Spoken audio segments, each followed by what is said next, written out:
All right, let's talk about stop work authority. I know, it sounds kind of dry, right? Like something buried in a company handbook. But what if I told you it's actually one of the most powerful tools you personally have? Seriously, let's dive in.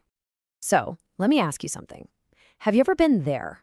You see something that's just not right. Maybe a shaky ladder, a frayed electrical cord, and for a split second, you just hesitate.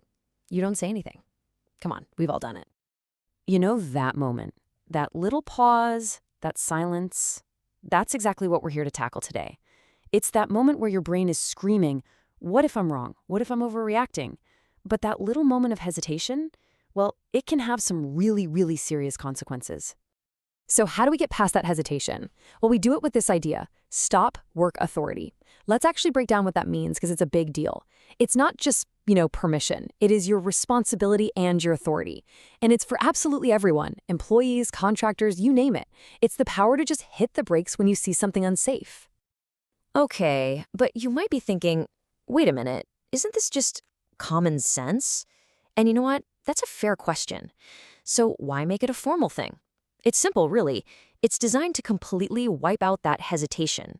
It replaces that doubt with confidence. Think of it as your official backup. And at the end of the day, this whole thing isn't really about rules or red tape.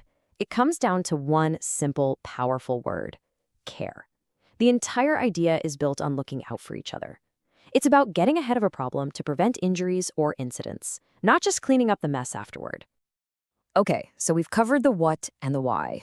Now, let's get to the really important part, the how. How do you actually do this? How do you intervene safely and effectively? Let's get into the game plan. It all boils down to this really simple three-step model. It's easy to remember. Step out, step up, step in. So first, you step out. You literally stop what you're doing and take a look around. Then you step up. You make the decision to actually get involved. And finally, you step in. You go over and you start that conversation. It's a clear roadmap from seeing the risk to doing something about it. And here are the ground rules for making that intervention. You'll notice the words here are pretty strong. Never and always. There's no gray area. You never just walk away in silence. You always have the courage to say something, but you do it professionally. You talk to the people involved, and you always make sure a supervisor knows what's going on. But out of all those rules, there's one that's the most critical. I mean, if you take away just one single thing from this, let it be this next idea. It's the foundation of everything we're talking about. Acceptance is your consent. Let that really sink in for a second. What it means is, when it comes to safety, silence is not neutral. It's not. If you see something unsafe and you just walk on by without saying a word, you're basically giving it your stamp of approval. You're consenting to that risk. So if being silent means you're okay with it, then speaking up isn't just an option, it's our shared responsibility. Which leads to a really important question. Who actually has this authority? Who gets to make the call? Well, think of it this way. Your duty of care goes in two directions. First, it's about your own safety. You have the absolute right to not start a job if you feel it isn't safe, period. But it's also about your team's safety.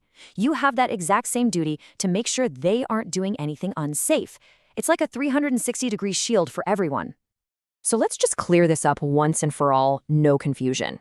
Who is actually authorized to stop the work? Is it just managers, the safety team? Who gets to make that call? Simple answer. You are. That's it. It doesn't matter if you're a longtime employee or a contractor who just started this morning. This right, this authority belongs to you. No exceptions. And this right here is probably the most important guarantee of all.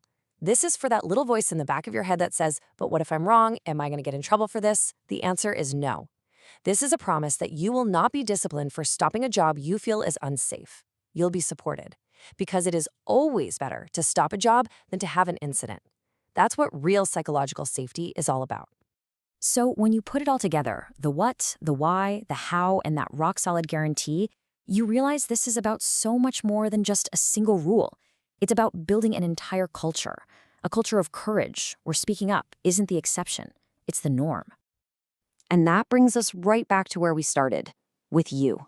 We've gone over the tool, the reasons why it matters, and all the protections that are in place. You have the authority, you have the responsibility, and you have the support. So I guess there's only one question left to ask. What will it take for you to speak up?